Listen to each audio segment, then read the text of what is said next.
Let's go.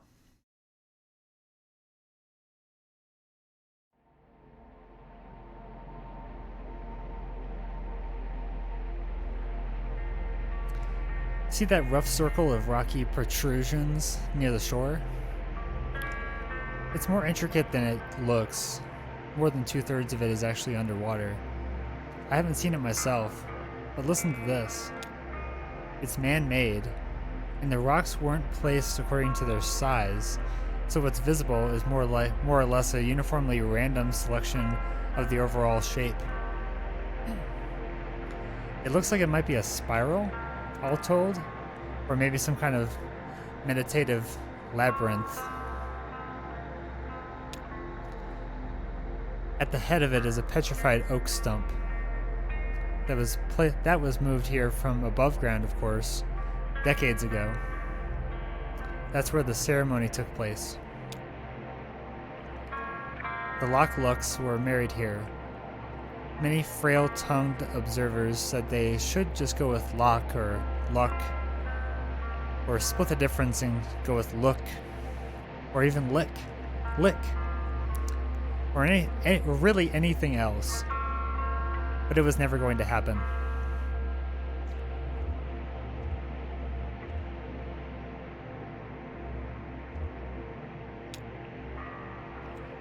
Billy Luck and W.H. Locke met in line at the DMV. Their driver's license photographs were mixed up by the clerk, a mistake they discovered immediately but never corrected. Their engagement was welcome news for the family businesses who had been looking for some opportunity to merge interests.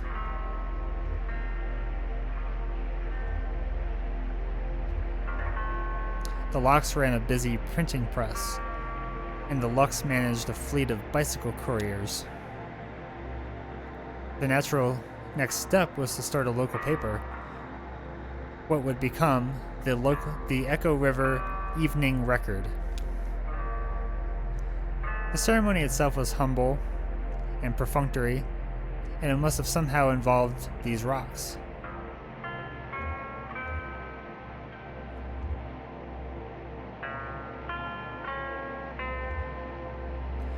Probably the rocks marked the boundaries between the two families, Lucks on the inner loop and the Locks on the outer, or the other way around. And it must have also involved that petrified stump. Neither family is particularly religious, but rumors persist that the officiant wore a robe.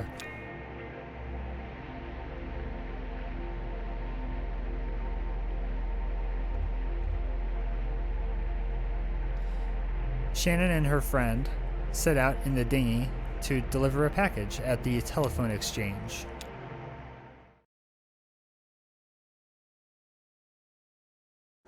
Act 4, Scene 7.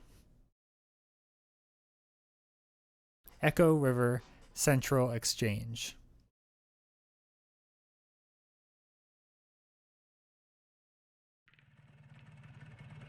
Kate. Thanks again for your help. This is about as far as the tugboat can go. You know, noise and lights disturb the bats. I usually send Will, but he's up to his elbows in mammoth grease right now. So you'll pass through the bat sanctuary, which is really nice, by the way.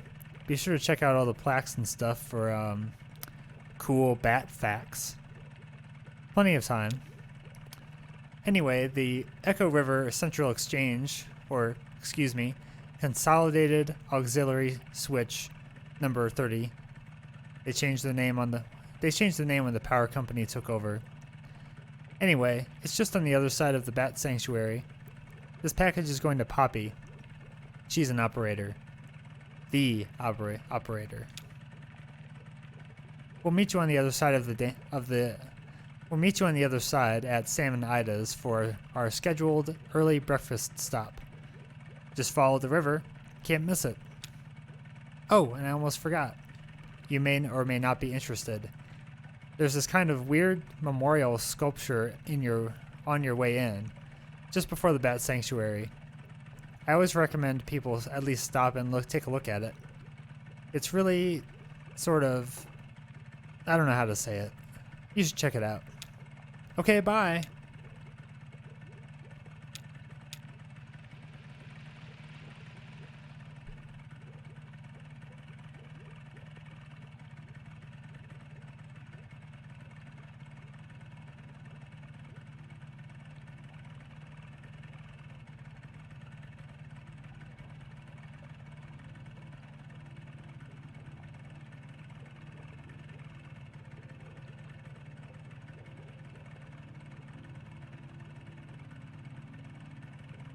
And we are going real slow.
Huh.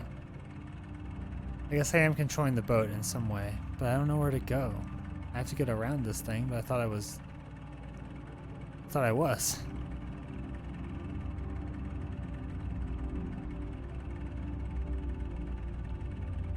Come on.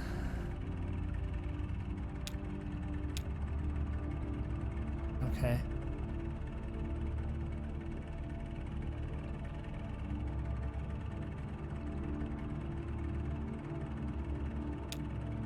Okay, there it is. Sign. We claim these helmets in the names of the folks who wore them, and we place them here in their memory, but also as a spit in the greedy green eye of that power company, who bought up our old mine and traded our brothers and sisters' safety for a little more yield, but only yielded 28 good men and women dead when the walls collapsed and the tunnels filled with water. Their lungs were black, but now they're washed clean and full of water too, and swept through hidden tunnels into some awful cave we will never find. And so we guess the water buried them for us. So let this here be the marker for their grave. And if any son of a bitch from that power company wants to take these helmets as company property, just you try it and see what will happen. Conway. Hey, Elkhorn, that's the mine we met in, where your folks worked. Looks like it's been here a while.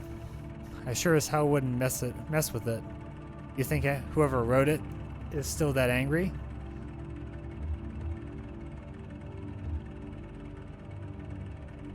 Shannon. Sure, angry. Mainly just hurt. Conway. Yeah. Everybody's got their own way, I guess. This probably stirs up... I mean, how do you...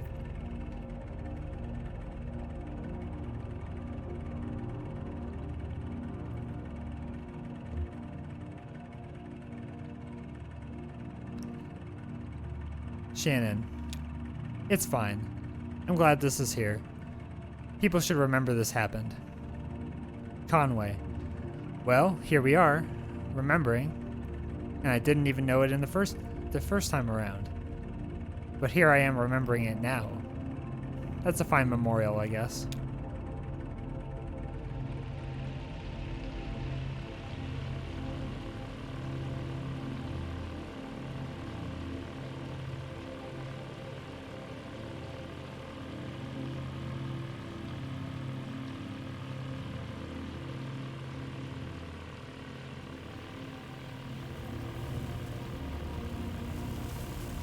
Oh, hey guys.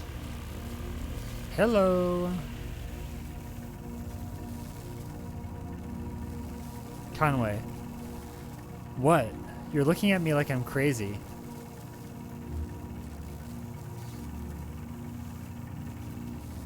Shannon. Just, sometimes I forget I don't even really know you that well. Conway. Yeah, well, that makes two of us. You know, those guys from the distillery are just making the best of a bad situation, just like the rest of us.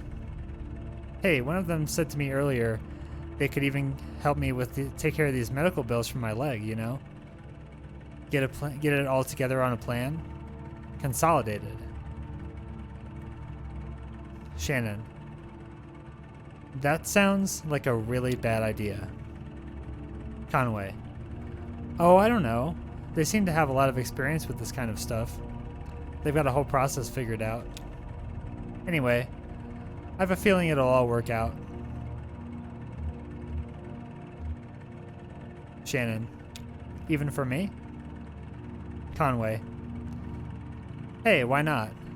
Seems like we're getting pretty close to finding your cousin, right? And besides that, you're young and smart. Plenty of time to bounce back from whatever. Listen, that old truck I've been driving belonged to my boss, Ira, Lizette's husband. To be honest, Ira didn't like me very much. But somehow Liz got it in her mind that he would have wanted me to take that truck someday. Maybe to make up for all the yelling he did, or maybe so his ghost could hold it over me. Just one more thing to feel like I owed him for. Anyway, they got their own trucks at the distillery, and now that the antique shop is closing up, I've got no use for that old truck. I was thinking you could take it.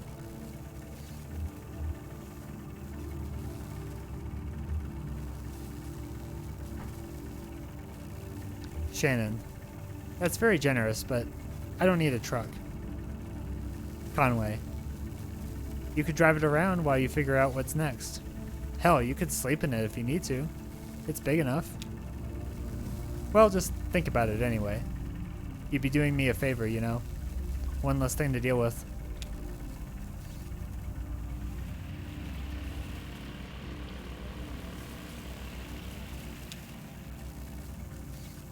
Sign. Visitors to the Echo River split-nosed brown bat artificial hibernaculum and sanctuary are asked to take extra precautions in order to prevent the introduction of foreign fungal contaminants and the spread of white nose syndrome. Please do not visit the sanctuary during the same day in which you visited any cave known or suspected to host bats infected with white nose syndrome. Please do not leave your vehicle. If you must leave your vehicle, please remove shoes, clothes, jewelry, headwear, and eyeglasses to ensure you do not bring any foreign spores ashore with you. Please do not touch any bats or structures. The split-nosed brown bat is confused by light. If you are using a lantern or other artificial light source, be aware that it may attract and confuse bats. If you are approached by bats, do not panic. Relax, stop your vehicle, and switch off your light. Never touch a bat.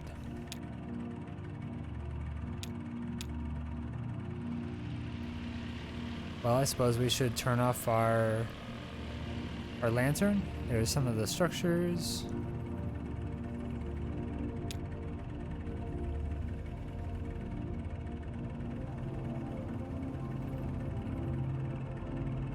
we can just enjoy this ambient music.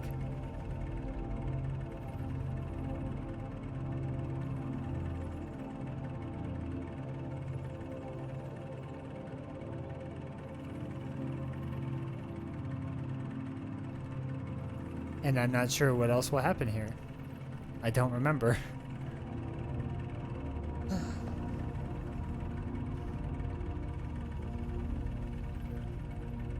Alright, I'm turning on the light.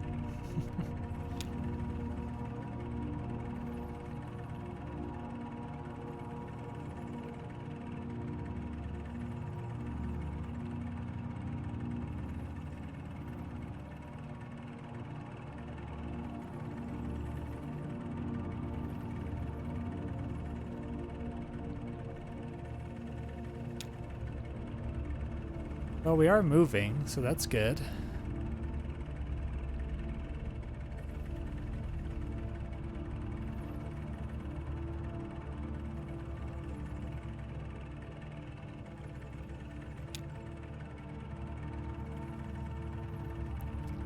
Yes, I think we're moving. Oh, there's the bats. Yeah, they don't like the light.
Bat fact.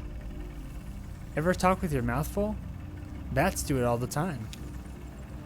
Bats talk in extremely high frequency clicks, too high for humans to hear. Then they use their powerful ears to scan for the echoes of these ultrasonic clicks. By comparing very subtle differences in the time that these echoes take to come back, differences of just millionths of a second, bats are able to picture their environment with enough accuracy to catch a flying insect. Once a bat has caught an insect in its mouth, it's still flying, and so it needs to avoid running into anything. So bats keep clicking away, even while they munch on a tasty bug snack.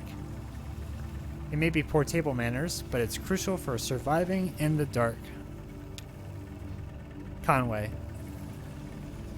I wonder how the other bats know whether one of them is really talking or just chasing a bug.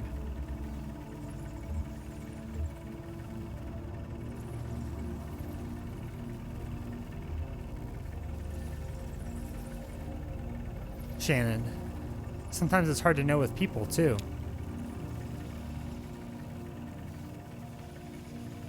Conway. Oh yeah, like, how about this weather? I guess there are layers to it, right? Sometimes you just need to get the other person talking so you can check their body language or hear what their voice sounds like. Find out if they're friendly or angry or drunk.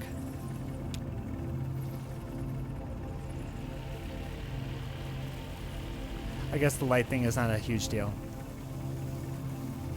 Someone can see these guys.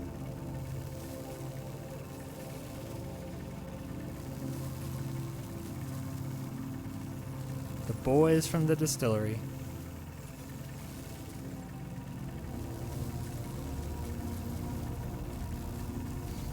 I mean, what if your body was made up of just a skeleton that was full of electricity?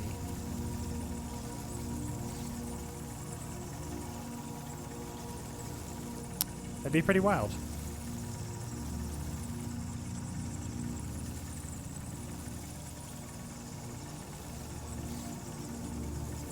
Hi.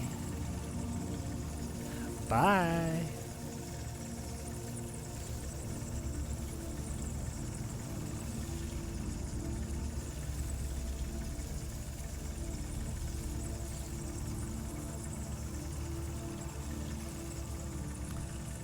Ooh, I see more bat facts.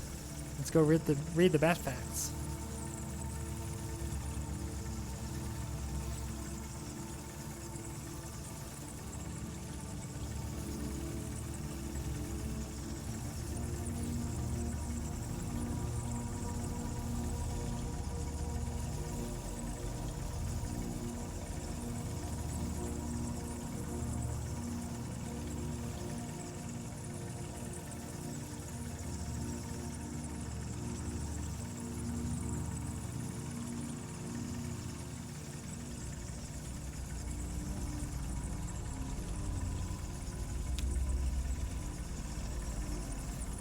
Bat fact.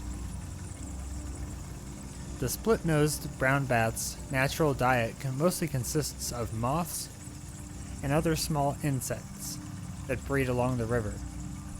Here at the artificial hibernaculum and sanctuary, we use a combination of chemical snares and ultrasonic wards to repel all potentially contaminant-bearing insects and replace them with our own locally bred and spawned hypoallergenic antiseptic pseudomoths, which we call the little gray nothing moth. You may be thinking that the other moths and insects the split-nosed brown bat would have been eating are very much relieved that their natural predator has found another food source. Not so. We've installed netting and highly effective moth traps along the river where the split-nosed brown bat normally hunts to balance their escape from the food chain. But eating moths isn't the only systemic contribution these bats make. They also produce a potent fertilizer in the form of guano that helps plant life thrive along the Echo River, the shore that helps plant life thrive along the Echo River, the shore of Lake Lethe. Might be a word missing there. In order to minimize the sanctuary's impact on subterranean agriculture, we collect that precious guano here at the hibernaculum and manually distribute it throughout the caves. It's a full-time job. Conway. Sounds like a lot of work.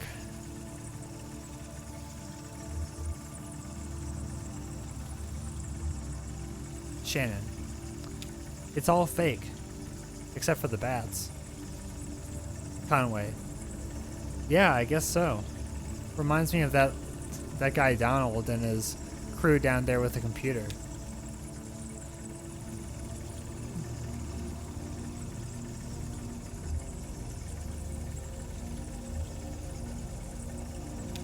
Shannon. It kind of bothers me. Like they're tricking the bats? Conway. Yeah, in this case, I think it's about survival. I mean, if that's the bottom line, what's the difference? Like the folks in the mine. You said they used to buy stuff. Fans, canaries, all those little trinkets to make it bearable. There's still a lot of stuff down there. It feels cluttered, but human. I just mean, all people need is enough to pretend we're home. And we can make it anywhere.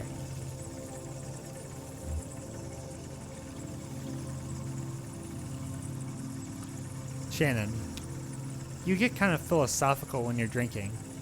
Did anyone ever tell you that? Conway. Yeah, I guess so. Nah, this is nothing. I used to have this drinking buddy who would get loaded and tell the weirdest damn riddles. Like, which is more musical? A truck passing by a factory or a truck passing by a music school? Count your blessings.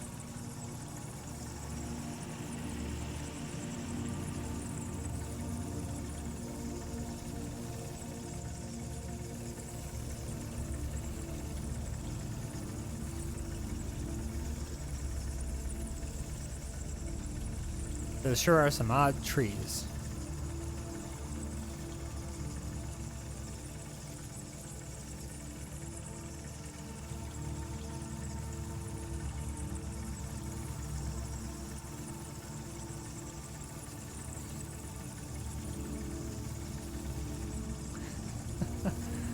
I see you, boat.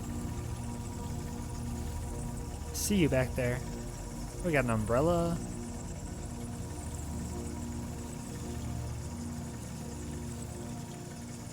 We got more umbrellas.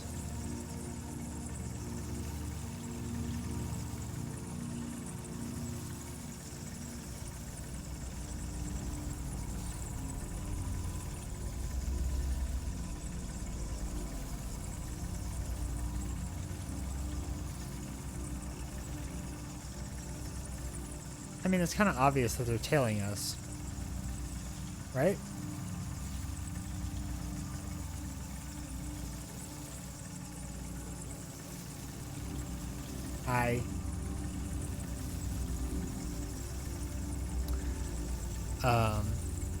Okay.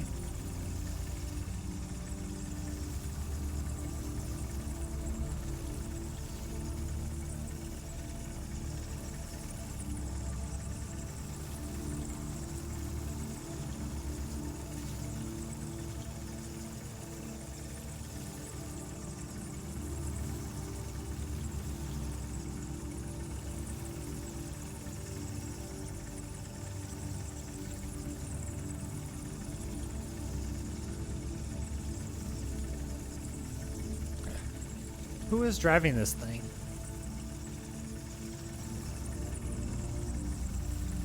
Because I don't know where I'm going.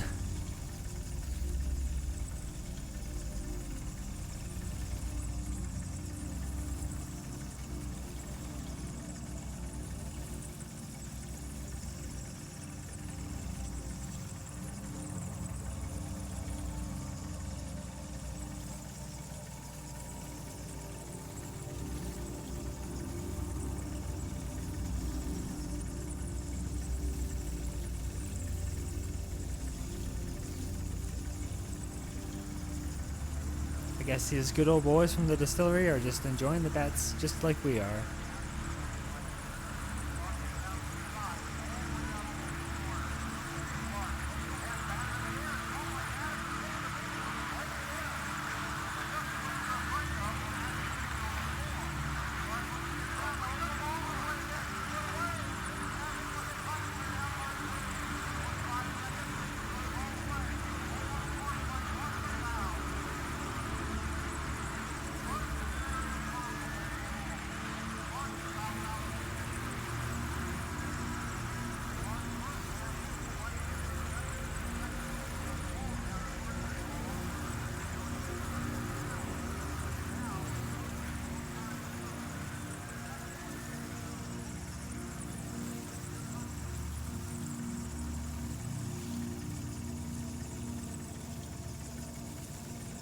Well, that was different. It went away, but we weren't really moving a whole lot. So I'm wondering what that was. Oh, okay. Here's the thing. Sign. White noise syndrome is still largely a mystery. We suspect that the white fungal growth which appears on bats' faces and wings irritates and confuses them, causing them to awaken early from hibernation and venture outside, depleting stored energy that they need to survive through winter. But biologists are nowhere near curing the disease. It spreads quickly and is highly fatal. In this way, white nose syndrome has drawn some comparisons to colony collapse disorder, as suffered by bees. White nose syndrome and colony collapse disorder are sudden, violent, and mysterious. Will honeybees and the split-nosed brown bat be two more lost species, wiped out in a geological blink and forgotten to natural history? It's possible that a cure won't be identified in time, so the sanctity of this artificial hibernaculum is our best hope of preserving them. As you leave the Echo River split-nosed brown bat hibernaculum and sanctuary, please make sure that your vehicle and clothing are free of hitchhikers.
We're here.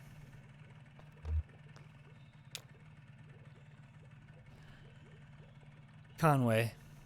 Careful up there. Can't drive your new truck if you slip and break your legs. Shannon. You too. Try not to make any more bad deals while I'm gone. Conway. I'll just be floating along down here. I just mean keep your eyes open and don't look back.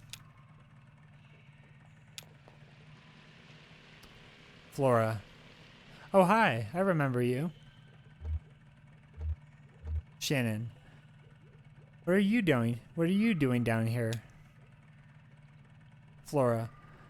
I'm just exploring. I like dark, underground places. I'm a romantic. Shannon.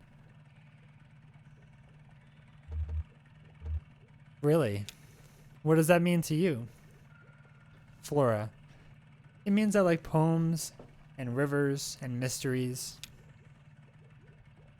Okay, bye.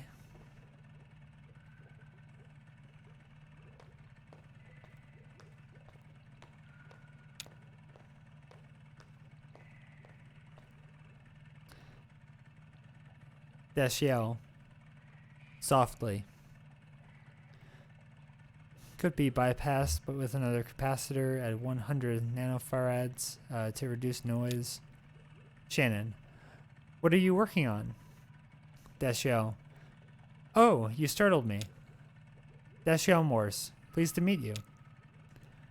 We don't install this type of phone for customers anymore, but there are quite a few of them still in circulation. Anyway, the new system doesn't source enough current to ring these old bells. So I'm trying to come up with a workaround. Maybe a little box the customer could attach right before the wall jack. Shannon.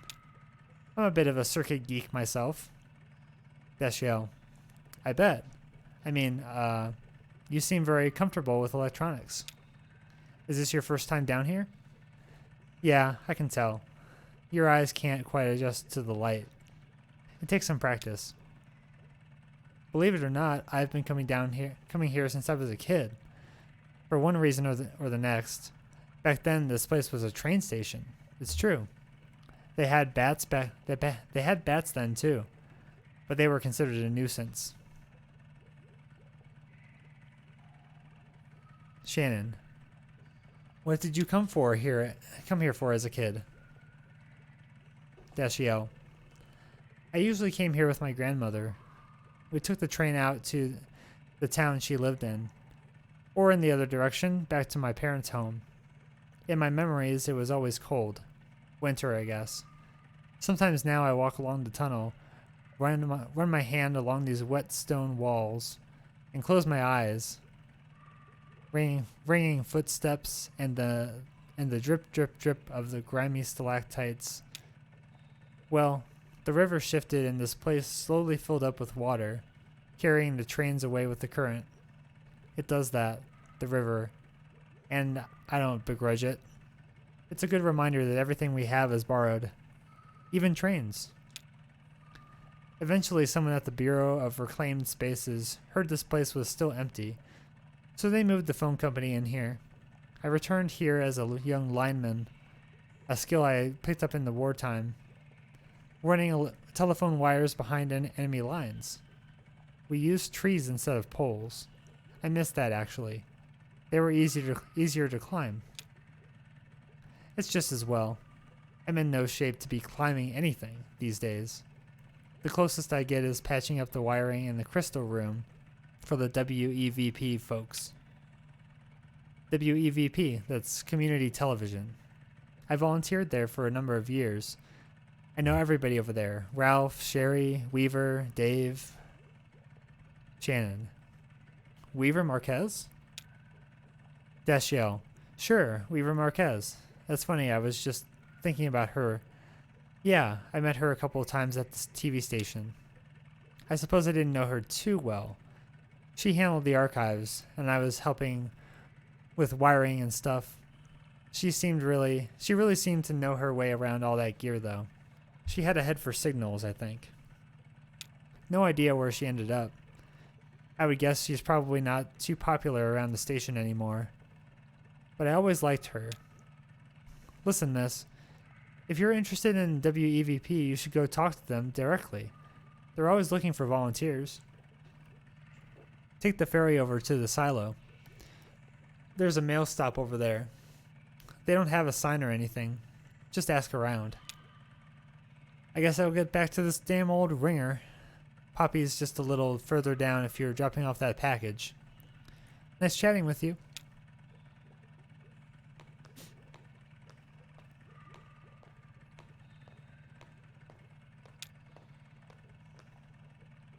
Plaque. Abel and Eloise. The Lovers' Couriers. Bred for racing, Abel and Eloise spent most of their lives as carrier pigeons in the employ of the Echo River Avian Post. They retired here after Abel was disfigured in an accident with a light aircraft. But old habits were hard to die. Abel and Eloise would pick up scraps of paper from the ground, the trash, even pull them out of pockets, and deliver them to other people nearby, to delight or embarrassment. Word spread, and travelers passing through this tunnel began to come prepared with love letters, poems, and other written desires to pass along indirectly through these pigeons. After a hard day's work, Abel and Eloise would always be found nestled closely in a disused newspaper stand set aside for their habitation, and that's where we left them. Oh.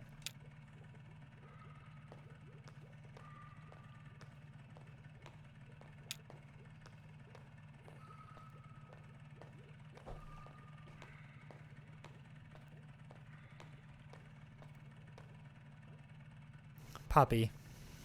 Just set it right over there by the lamp, sweetie. Thanks. Actually, just a minute. Who does that parcel claim to be from?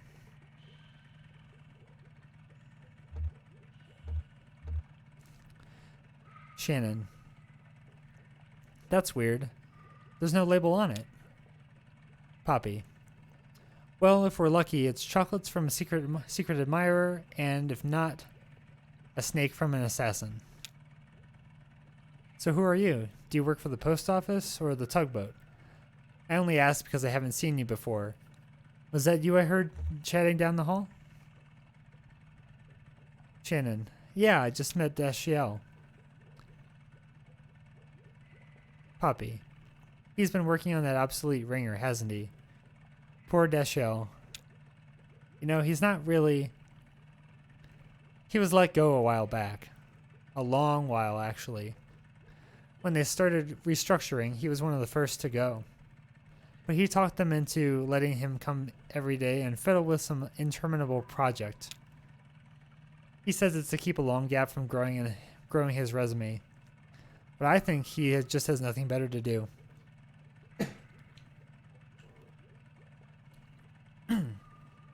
Doesn't know how to be any other way. Well, there are no real jobs here, but there are fake jobs, I guess. It wasn't always like this. When I came to work at the Echo River Central Exchange, there were 12 of us. Loretta, Edna, Meg, Kara, Marie, Lois, Liz, Hester, Angie, Wilma, Connie. I was number 12. Connie and I were hired on the same day, but she showed up early. Marie finished college, and Hester was fired for snapping at a rude caller, but he had it coming. And I hear she did just fine on her own. So they hired Beryl, Jana, and Sachiko, which brought us up to 13. And that was as many operators as we ever had here at one time. The power company came along, buying up all the lines, and one day they took the exchange as a throw-in, like it was nothing. Nothing. And they started phasing us out. Edna, Meg, Kara, and Lois left one Friday evening and were asked not to come back on Monday morning. Beryl saw the writing on the wall and quickly found employment at a private PBX. They had Jenna and Liz stop routing calls and write up some kind of best practices document instead. It was their final task as exchange employees. Some of the girls were reassigned to other divisions. Connie, I think, was checking residential meters. Sachiko and Wilma were moved into energy sales, cold calling businesses to see if they needed to upgrade their electricity plan. At least they were still on the phone. Then it was just Loretta, Angie, and me. We were swamped. The hours were hell and hard on the throat. The voice with a smile became a croak. I was gargling warm salt water in the break room, sipping a full thermos full of hot honey broth stashed under my chair. Oh, I brought a lot of extended technique to the switchboard in those days.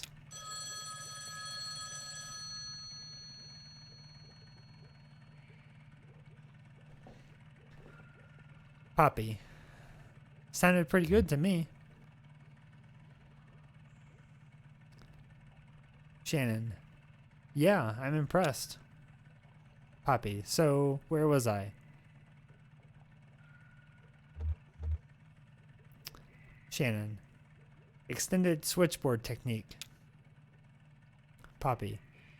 It was all about timing your breath.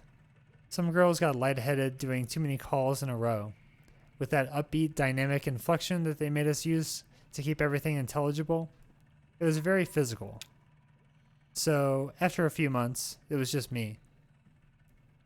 A new automation strategy was announced, and this place was rechristened Consolidated Auxiliary Switch number 30. Shannon. If it's automated, what do you do here? Poppy. It's not fully automated. There are still gaps in functionality that need a human touch. And you know, it really is all about touch here. Sound is a vibration, and a touch you feel in your ear, so my voice is my touch. When we're talking, we're touching. Even on the phone, that's an electric touch, an intimate little shock that makes your tiny hairs tremble. But that's not even what I mean when I say it's all about touch here. When the power company first tried automating this old exchange with fancy new transistor arrays, the switchboard caught fire. It was just too much, too fast. So they tried using some clunky old mechanical relays, but then the calls were getting mismatched and out of sync. It was a nightmare. Their technicians determined that the phone system down here had been designed ad hoc over decades decades around the specific tempo of its human operators. So, short of replicating the whole thing, not to mention all their wiring, they'd have to work out the exact timing of every little human gesture that goes into routing a phone call. And that, officially, is my role here. I run the switchboard for the whole exchange. One of the once the work of 12, I'd like to remind you. They have some kind of machine somewhere that tracks how long it takes for me to do each little thing. The caller never hears my voice now. They dial, my little indicator lights switch on, and I make the connection. Shannon, do you miss talking to callers?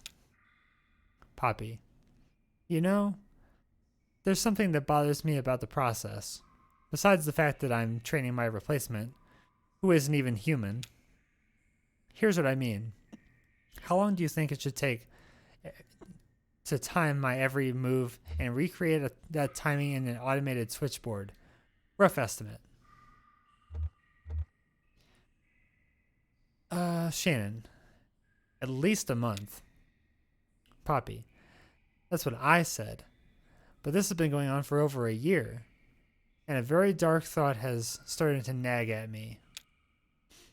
What if there is no cheap machine that's going to replace me? What if it's cheaper just to keep me here, filling in for the rhythm of the operators? What if I am the cheap machine? Shannon, why don't you just quit? Poppy, in this economy? No, you're probably right. Working in silence for peanut shells, waiting to be replaced by a robot. It doesn't sound very dignified, does it? The reality is that I've been working here my whole adult life. I came here as a girl, and I'll leave as a middle-aged woman. I don't know if I'm ready to be her yet. I sound like Dashiell. Oh, the parcel. Right over there by the lamp is fine. Thanks for dropping that off. Take care. And think of me when you dial 0.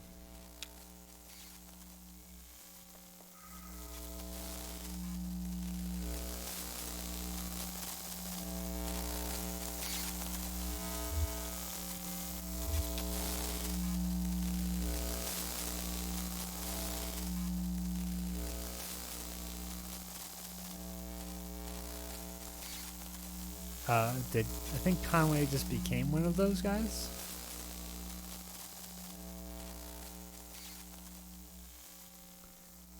That's my guess.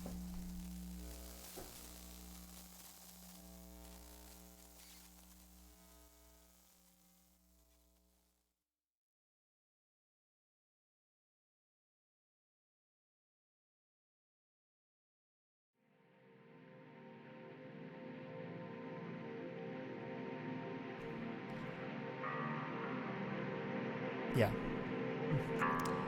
She returned on the dinghy alone. She had a strong and sudden urge to shut the motor off and let the current take her. But she couldn't work out where that impulse came from, so she did her best to resist it.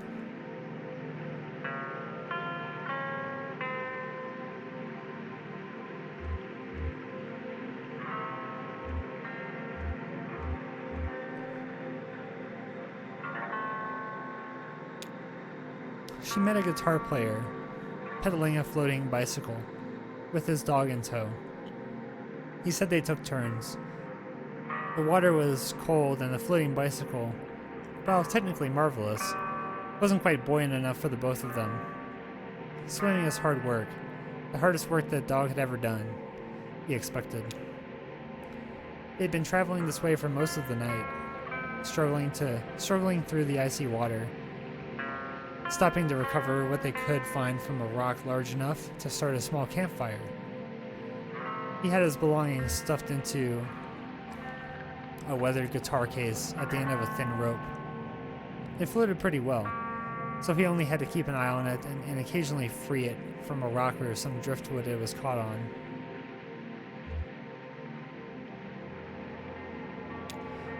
She invited him to ride-aways on the dinghy. He appreciated the offer, but they weren't in a hurry.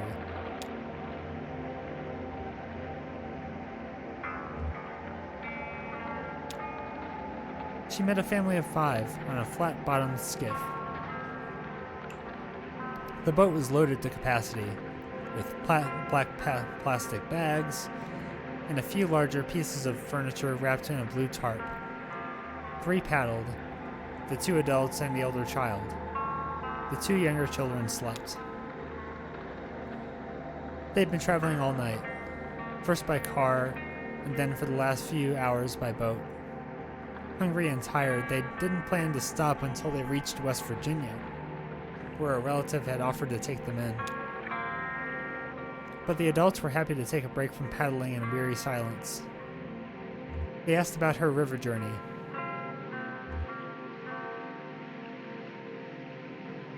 She told them about the memorial. They were sympathetic. No minors in their family, but he was once injured at a warehouse job and had to fight for disability pay. They knew what these companies were like and what it was like to have to assert your humanity to them. They wished her well and paddled toward West Virginia.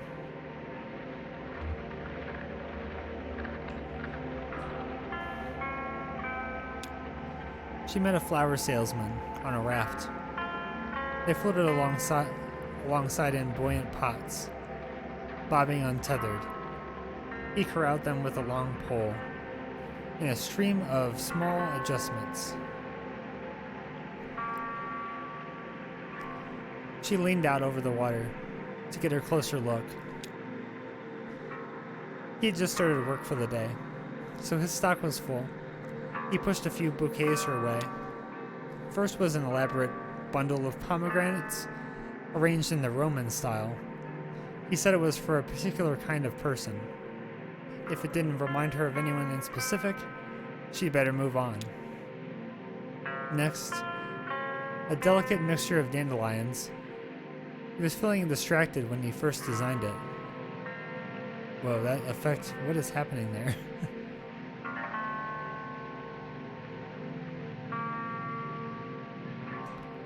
I don't know if that came through stream, but it was like really glitchy for a second. Next, a delicate mixture of dandelions. He was feeling distracted when he first designed it, but some customers found it hopeful. Finally, an elaborate mixture of snapdragons, made to look domestic. He suggested it would make an appropriate apology bouquet. He drifted away with the current, pushing his flowers along with the raft. She gave in, shut off the motor, and floated a while. Then she knew what she'd been craving, a moment of silence.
Oh, there are the flowers. Act 4, Scene 8. Sam and Ida's.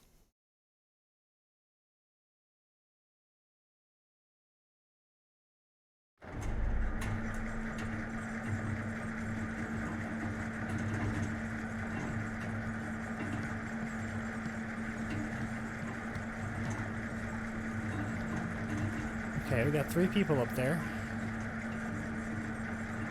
And a big old bell, I guess.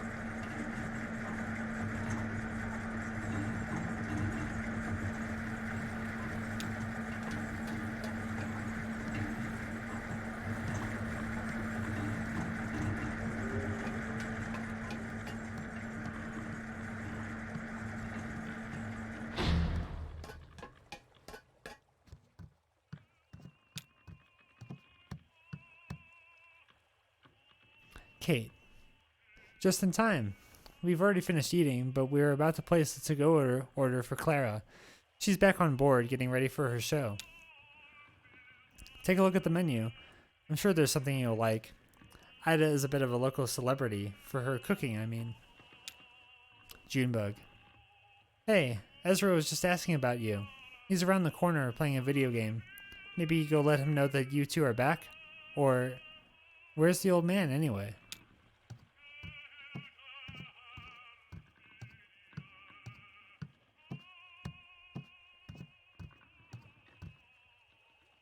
Johnny. Aw, bad luck. You'll get it next time. To Shannon. Hey, got a quarter? He's almost got this. Ezra. It's true. Shannon. Sure, I have 1 quarter. Ezra. Thank you. Johnny. So, where's... Shannon. They took him. Johnny. Damn. Yeah, he really got himself in a situation there. Shannon. Yeah, I'm gonna go sit down. Johnny. Cool. The food is good here. I think everyone else is finishing up, but you could probably get something to go. To Ezra. Alright, Claw Maestro, let's give that another shot. So let's see what's on top of the pile here. There's a stuffed octopus, a plastic bag full of clamshells, a cowboy hat, and some big headphones. That octopus has a leg wrapped around the boombox underneath it. The shells are pretty clear, but I don't know if the claw can really grip the bag well. The cowboy hat is in the corner, so it's kind of tricky to tell if it's wedged in or not. Those headphones might be a good bet, but I can't see the cord, and it could be wrapped around something. What are you going to try for?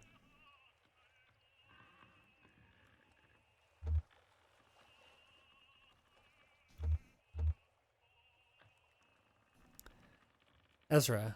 I want the cowboy hat. Johnny. Sounds good. I hope we can get the claw back far enough to get a grip on it. Okay. When I put this quarter in, you'll have about 8 seconds to grab your prize. The hat is in the back right corner. Let me know if you need help lining it up. I've got a slightly different view of the field from up here. Ready? Here we go. Johnny inserts the coin, and the machine awakens. Timer 8.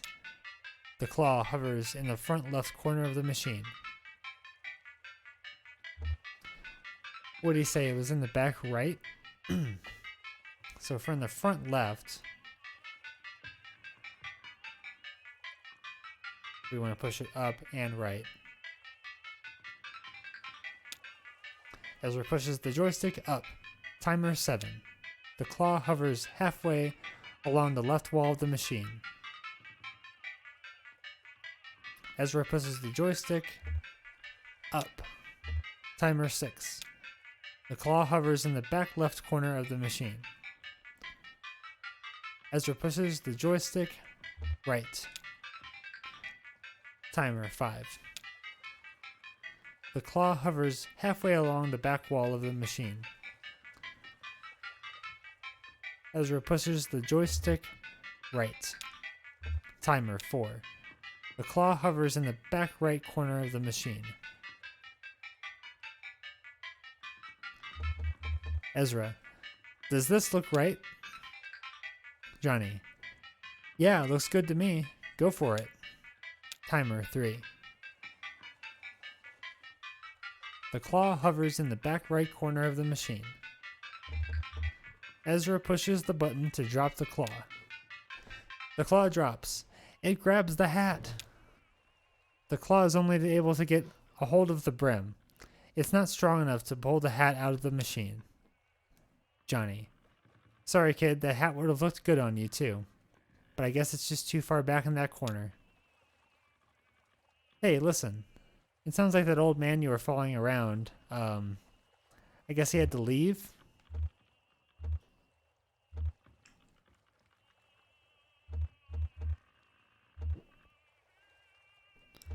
Ezra. Is he coming back? Johnny. Well, probably not. He's got himself on a trajectory, you know. Anyway, I don't know what kind of plans you have now, but if you need help figuring out your next move, you can always talk to me and Miss Junebug. I just want to make sure you know that.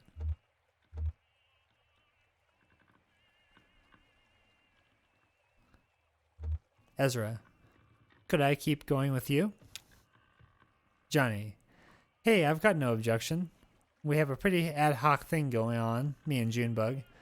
I'd have to talk to her, but I bet you're welcome to tag along for a while, if you're into it. Hey, maybe we still have time to poke around this place a little.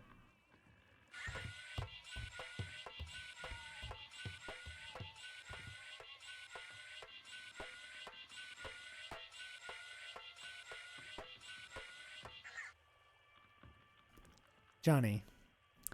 Hey, did you see this? They keep a table full of fake food over here. I've never known why. Actually, I think it might be real food, coated with shellac or something, preserved. Oh, and look at this tentacle-looking thing is half-eaten. This is probably someone's meal that they didn't finish.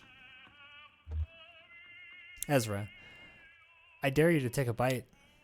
Johnny. Huh, you first. Ezra. No.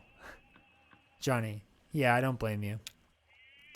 If Sam and Ida preserved this half-eaten meal, it must have been pretty important to them, right? Maybe it belonged to someone they care about, like a beloved uncle or had a mid-meal stroke, so they kept it in his memory.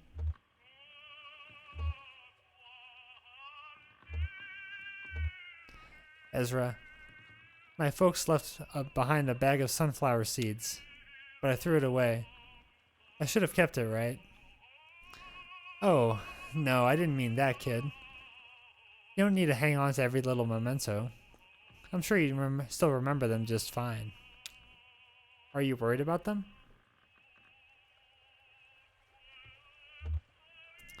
Ezra. Yes. It's weird that they just disappeared. Johnny. Yeah. Listen, that's okay to be worried. You're doing fine.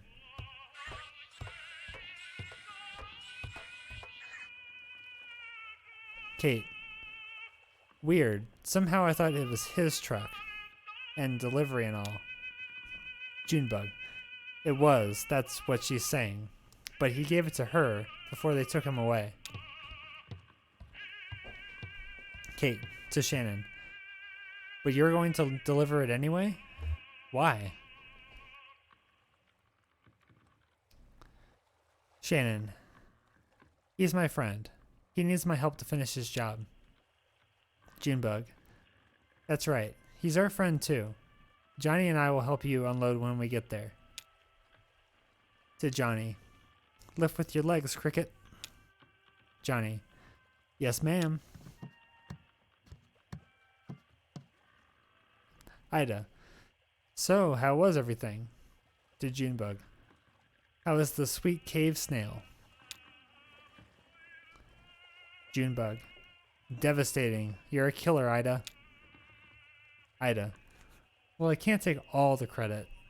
Sam came across a whole cave snail colony down there about a year back, and we've been leaving rock candy for them to gorge on since. We just started harvesting earlier this month. Yes, it's all about patience down here. Everything grows more slowly in the dark. There's a fish in Lake Letha that lives to 200 years, and its flavor profile only develops at about 75. I've got a pot of bones in there that's been stewing for at least a week. I don't even remember why I put them on. Come to think of it, I don't even remember what kind of bones they are. Kate. Oh, we need one for the road. Clara said she wanted, something primordial, she said. What does that mean? Kate reviews the menu.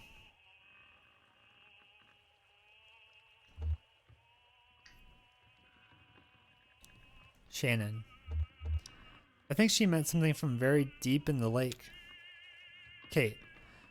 Ah, could be. Hands Shannon the menu. Here, you pick. I'm no good at this. Shannon inspects the menu. She'll have...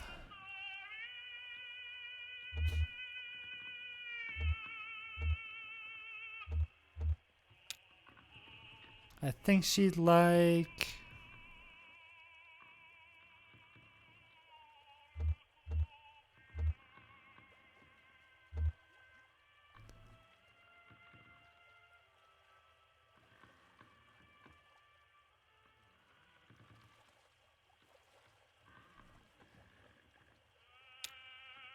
She'd probably like...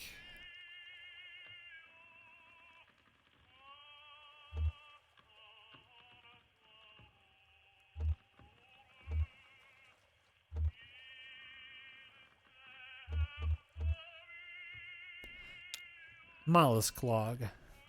Ida. Good choice. Your friend will love it. I'll have that right out, sweetie. Ezra leans over the table and carefully examines the preserved food and drink.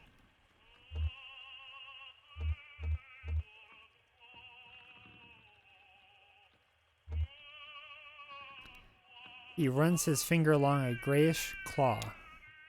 The surface of the claw is completely smooth. Ida. And that was the small one. They're asymmetrical. Sorry I startled you, sweetie. Ezra. Whose food was this? Whose food is this?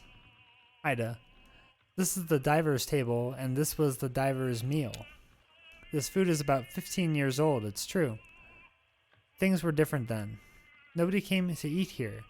We were fighting just to keep the lights on. Sam, my husband, Sam, was depressed. He couldn't catch anything. That was part of the problem. Most of what we served was shipped in frozen or dried, and I just threw it in the fryer. We've both come a long way since then. Well, two young men came in for dinner. Seasoned divers, they said. Over 10,000 hours between them in Lake Letha alone. They'd been out all day, salvaging parts from a riverboat wreck, and had worked up a fierce hunger, they said. They ordered the whole menu, without even looking. It was a short menu in those days. I sat them right there, and went back to the kitchen.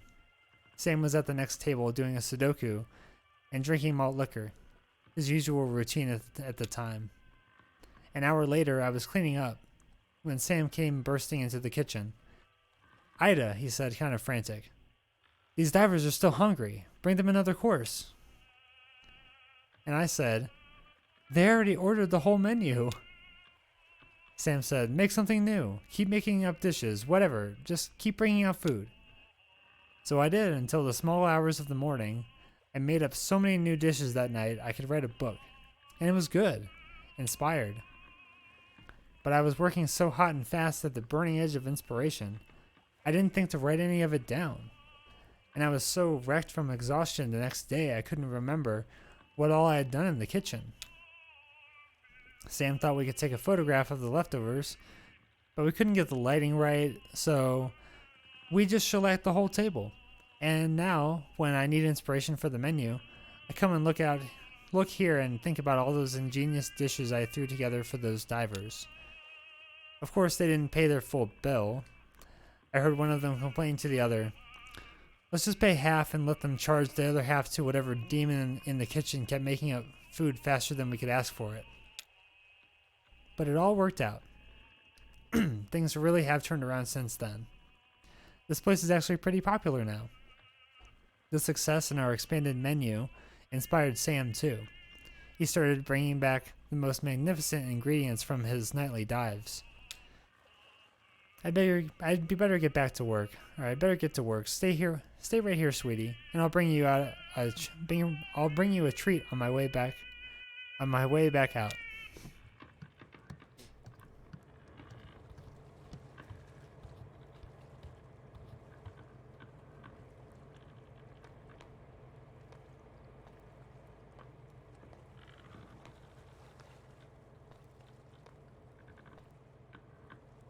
Sam. Well, buddy, I guess you're the catch of the day. The one and only. So what are you? You look like, well, some kind of squid, I guess? Kind of a lonely little guy, huh? Yeah, I can see it in your eyes. You smell like an old friend of mine. Skin feels like sandpaper. Huh, well, she'll figure something out. I think I'll call you Sandpaper Squid. Welcome to Sam and Ida's, the one and only Sandpaper Squid. I hope you enjoy your stay. I mean, not too much. Have you ever seen a creature like me before? You were pretty far down there. I wouldn't be surprised if I'm the first, except there were 2 divers who went before me long ago. Maybe that was before your time. How old are you anyway? I wonder. They ate here once, back in the bad old days. 2 young guys, who could have been brothers maybe. I was over in the corner with my coffee and crossword, and I hadn't been able to catch a thing. So Ida just fried up something frozen. Well, these guys were hungry enough to eat it, and ask for more, and they did at least as much talking as eating. See, like I said, they were divers, and like I said, they might have been brothers. They had a kind of rivalry going between them or something. Ida was about to write up their check, but I slipped calmly and quietly into the kitchen for a minute and told her just to keep bringing out food. I figured they wouldn't notice, caught up in their boasting as they were, and I wanted to listen. They went back and forth for hours about all the deep and dangerous dives they'd been on, new tunnels they'd discovered, and all the weird creatures they'd encountered at the weirdest depths of Lake Letha. It was like a dance. No, like a boxing match. Each story went deeper than the last, and I listened to every word of it. Memorized every description of every tunnel and diving route they'd discovered. That's my map now, you see. For 15 years I've been using routes those 2 young divers discussed right there at the table. Yeah, I could write a guidebook to the depths of this lake, but I don't dare. Someone would steal all of my good diving spots, and then where would we be? See, people come here from all over just to try our daily catch, because they know it's unique. Ain't you proud? Since I can't write any of it down, I just preserved that table where they had their meal so I can look at it to jog my memory. Like they were eating pickled crab when they talked about that shipwreck full of salamanders. Pretty clever, huh? It's my own secret code. Well, I'll be straight with you, Sandpaper Squid. There is one feature of this arrangement I find unsettling. In fact, I lose a decent amount of sleep over it. I told you those boys were competing, right? One-upping each other. I mean, getting wilder and more adventurous as they traded tales. Well, I navigate mostly in the dark down there, just going by touch, and kind of a mental picture I can construct from their detailed boasts. And every time I explore a new diving spot from those recollections, I have to weigh it all against the risk that I'm headed right into a dangerous falsehood.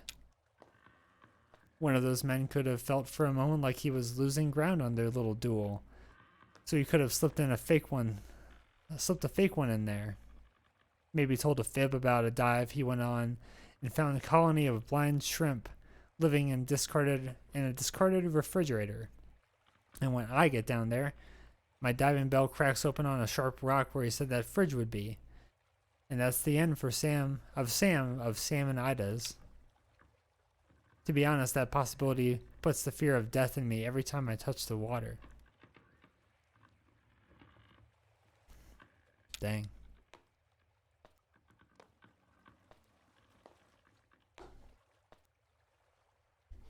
Kate. Hey, Sam. Good haul tonight? Sam. We'll see what you can make of it. Yeah, pretty good, I think. I hit some trouble down by the narrow tunnel. Some kind of fast-growing freshwater barnacles that have just about sealed it up. I picked away for half an hour before I gave up and went around the other way. But I got the catch of the day. That's the important part. That's what people travel for.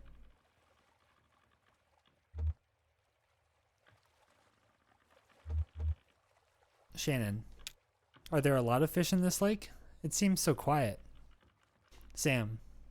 Yeah, there's fish or two. Not too many. It's not like a surface lake where you've got sunlight propping up the food chain. Life down here grows slowly, patiently, quietly.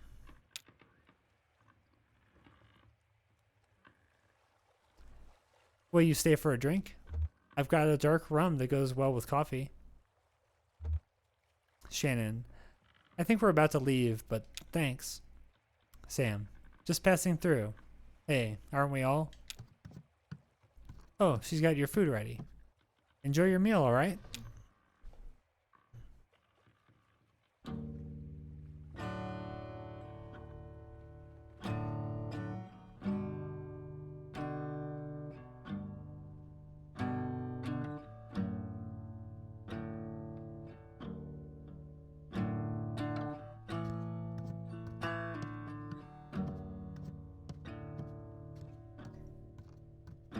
This world is not my home. I'm just passing through. My treasures and my hopes are placed beyond the blue. Many friends and kin have gone on before, and I can feel at home in this world anymore.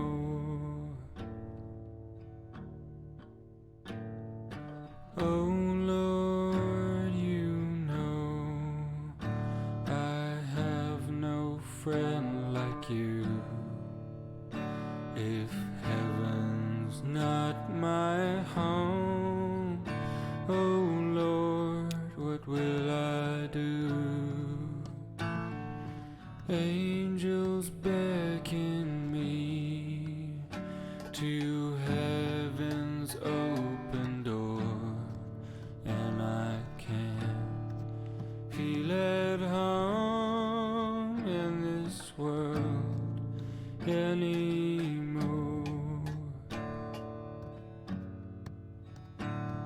I have a loving mother up in glory land, and I don't expect to stop until I shake her hand. She's waiting now for me in heaven's open door, and I can feel at home in this world anymore.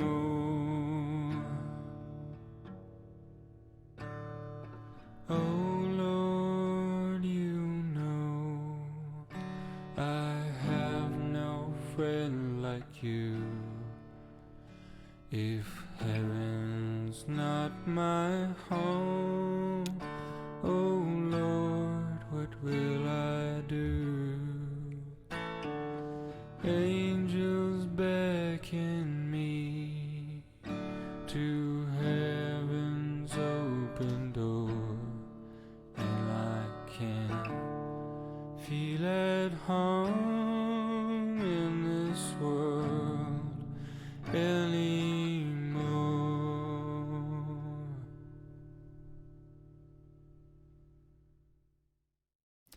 She returns to the tugboat.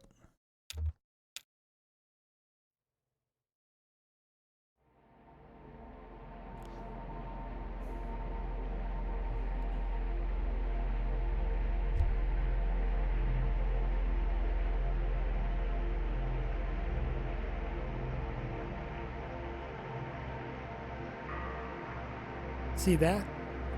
Just looks like a swirling mess of garbage, doesn't it? Well, that's what it is. I don't know why trash seems to collect right there, of all the spots on the lake. It's always been like that. Everyone just navigates around it, like it was an island or something. I think I see some desks and chairs swirling around the edge there. Those all-in-one desks, like they have in schools. If I remember right. It's been a few years since I saw the inside of one. Those must have washed down from somewhere. I've never known there to be a school on the lake. Oh, there was the Gemini School for Beauty. It was run by sisters Cassie and Paula, indistinguishable except for their haircuts. But I wouldn't think that they've used desks like that. We used to stop there almost every night to let someone off for a cheap haircut. Student stylists, you know. They spared many a sailor the pain of a botched do-it-yourself do. But I guess they got in deep to the power company. Those blow dryers and curling irons burn a lot of coal. It's a shame they had to close down. The haircuts are gone, but the hair keeps growing. Yeah, this cluttered place makes a decent local museum. It's as good as a history as I could ever tell. We arrived at a small houseboat neighborhood that sometimes hosted concerts for the pleasure of its residents, where Clara was scheduled that night to perform.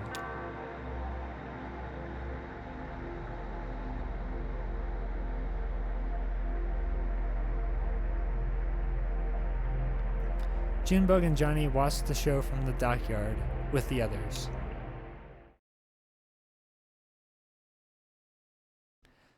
Act 4, Scene 9. A neighborhood.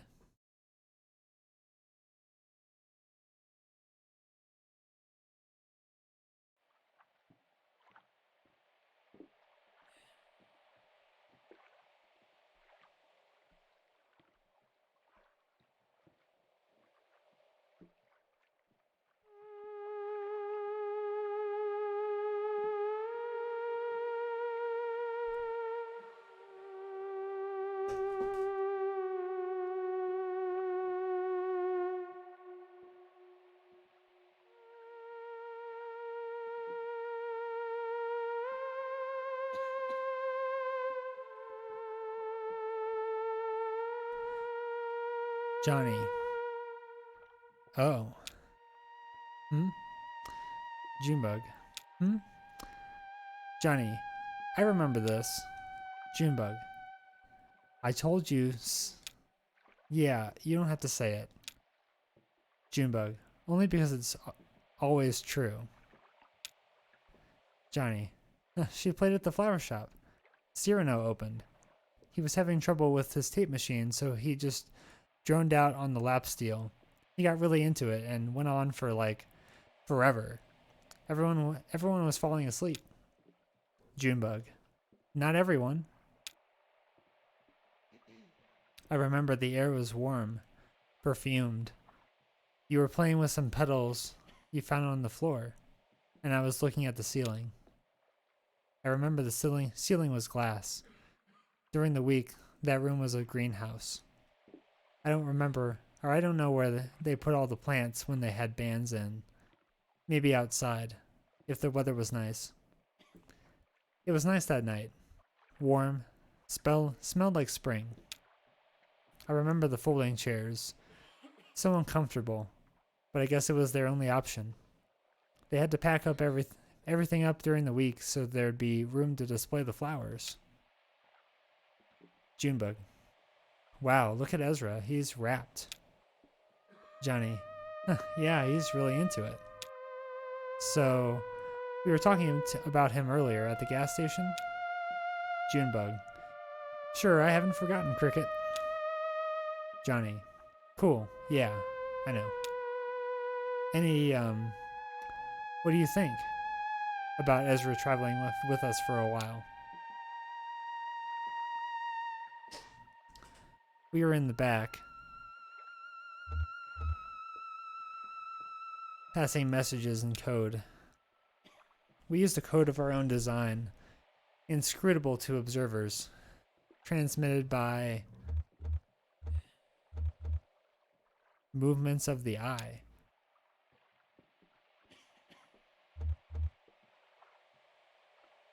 You told me a joke. It was the one about prisoners exchanging dirty moonshine recipes. I told you the one about the three bears in the outhouse. Then you told me the one about the dentist with the rude prosthetic. We had to leave the room. Junebug. If I sound hesitant or something, it's just... When we met, we were nothing. These little gray shadows. And we grew, and filled in, but we did that all together. Ezra, sure he's just a kid, but he's already a person. What would that do to our system, our chemistry?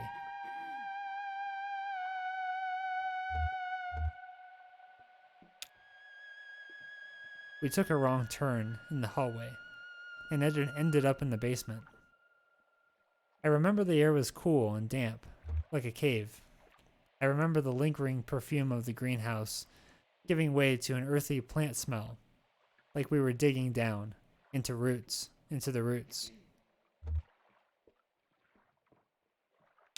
It was a little spooky though, so we went outside instead.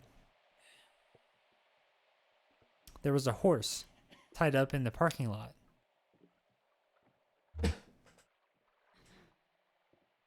You wanted to go find him some food. We wandered between some low houses and came out onto an empty street. Junebug. Hey, I got the masters for the new record back from Laser. They're okay, but Johnny. What? You listened to them without me?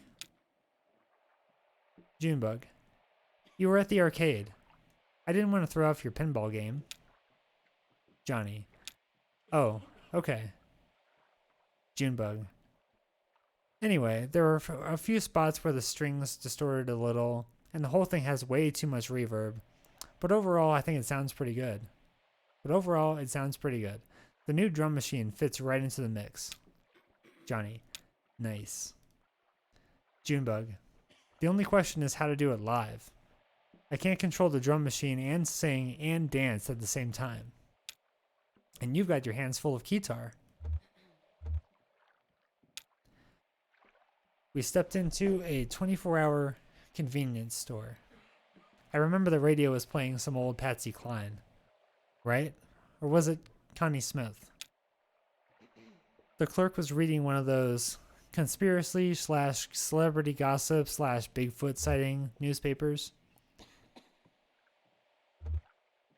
We bought some of those gummy pomegranate seeds. We made our way back to the greenhouse. We must have taken a shortcut or something because I don't remember the walk back at all. We got back to the greenhouse just as Clara was tuning up. She relaxed her shoulders, took a deep breath, raised both hands into their precise positions, and the room started shaking. Clara hit a note that made the glass rattle in sympathy. Okay. A perfect 2 octaves lower. She looked like a sorceress, tearing down the building with an effortless wave of an incredible focus, coaxing the empty air into some kind of moaning, rattling demon. That's the kind of thing about the theremin. It's the only instrument you never touch. You could see a wave of concern propagating through the greenhouse.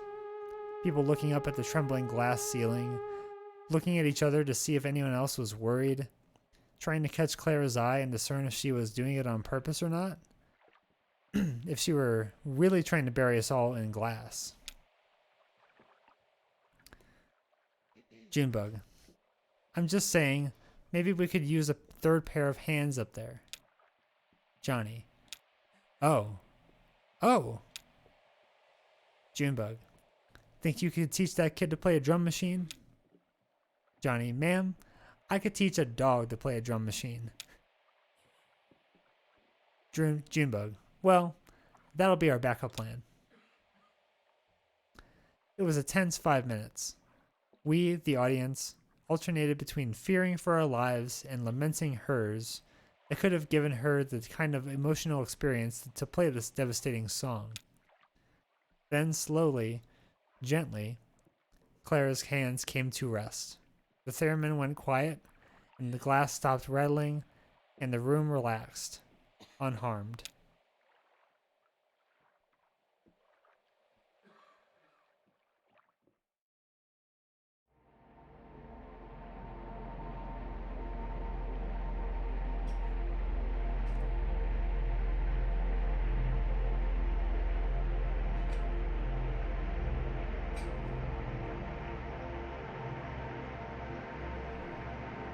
It's snowing here in Colorado. Not in Kentucky, I don't think.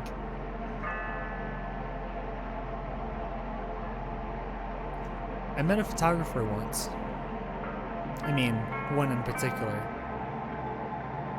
She even took my portrait. I can't imagine why. She said it would immortalize me. That was a metaphor, of course. She meant I'd never be forgotten. As she was disembarking, not far from here actually, the film fell out of her bag and was borne away by the current. I was working on deck at the time. She shot me a sad, apologetic glance, but I wasn't bothered. It's no shame to be forgotten.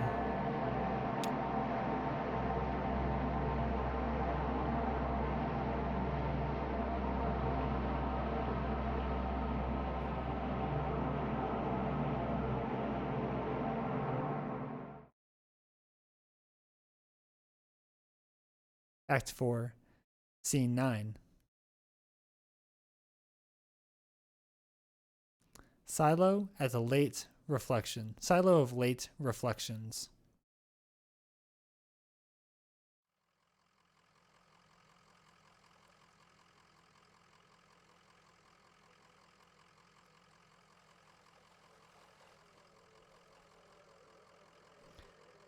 Clara.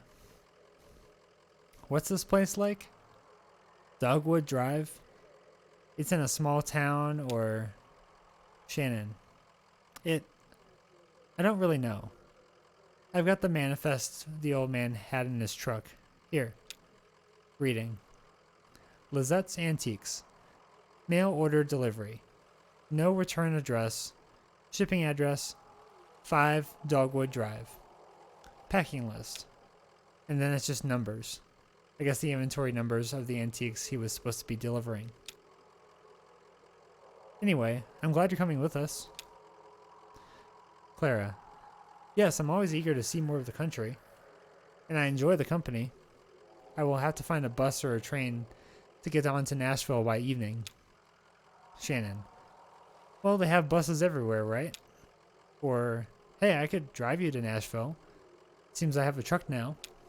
Only... how are we going to get it up these stairs? Junebug. That's quite the staircase.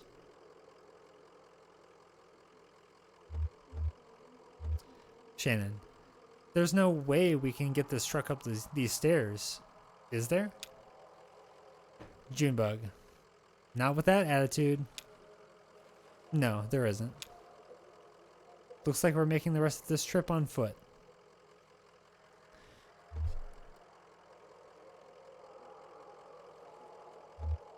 Shannon.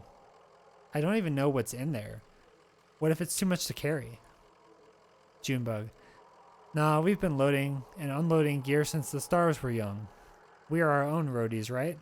We've got expertise. To Johnny. All right, Cricket. Let's get this delivery packed and tied into bundles. We're hiking it upstairs. Ezra. What's in there? Johnny. Antiques, I guess. Ezra. Antiques. Johnny. Yeah, antiques are... It's like junk, but people will pay for it. Ezra. Oh. Clara. Shannon to Clara. Sorry, I guess you'll be taking the bus after all. Clara. It's okay. It'll be an adventure. Shannon sighs and stretches. Junebug. Tired? Don't worry, lady. We're almost there.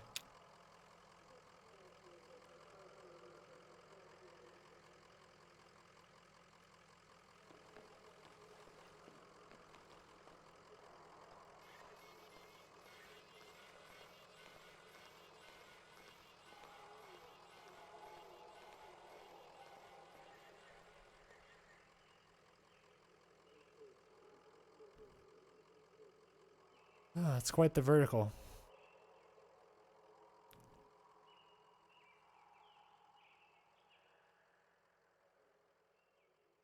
Why is it doing that?